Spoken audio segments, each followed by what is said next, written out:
உண்மையிலே நடுவர்களே நடந்த சம்பவம். நேற்று 12 மணிக்கு எங்க பக்கத்து வீட்டில் ஒரு சத்தம். என்ன சத்தம் தெரியுமா? என்ன சத்தம்? என்னங்க அப்படின்னு ஒரு சத்தம். என்னங்க அப்படின்னு ஒரு சத்தம். நானும் எங்க அப்பாவும் பக்கத்து வீட்டில் ஒரு சத்தமா கிடக்க என்ன ஆச்சுன்னு தெரியல. திருட எதுவும் வந்திருப்பானோ அப்படின்னு நினைச்சு பதறி அடிச்சுக்கிட்டு போய் பார்க்குறோம். அவங்க பொண்டாட்டி அவங்க புருஷன் நல்லா தூங்கிட்டு இருக்கிறாரு. தூங்கிட்டு இருக்கிற புருஷனை எழுப்பி தூக்கு மாத்திரை போட மறந்துட்டீங்க, நாங்கள் போட்டுட்டு தூங்குங்க அப்படின்னு அவங்க பொண்டாட்டி சொல்லி படுக்க வைக்கிறாங்க. நடுவர்களே, ஒரு குடும்பத்திலேயே ஆண்களுக்கு மகிழ்ச்சி இல்லாத போது பண்டிகைகள் எப்படி இருக்கும்?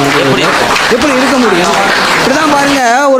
ஒரு பையன் சொன்னானா, மச்சான் மச்சான் என் பொண்டாட்டி எப்போ பார்த்தாலும் அழுதுகிட்டே இருக்காடா அப்படின்னு சொன்னானா. உடனே அவன் சொன்னானா, மச்சான் உன்னையே அழுவ விட்டாதான்டா பிரச்சனை, அவ தானே அழுகுறா, விடு, அழுதுட்டு போட்டும் அப்படின்னு சொன்னானா. உடனே இந்த கணவன் சொன்னானா, மச்சான் சும்மா அழுதாலும் பரவாயில்லடா, சீரியலை பார்த்துக்கிட்டே அழுகுறாடா, கரண்ட் பில் கட்ட முடியலாடா அப்படின்னு. எங்க நிலைமை எப்படி இருக்கு?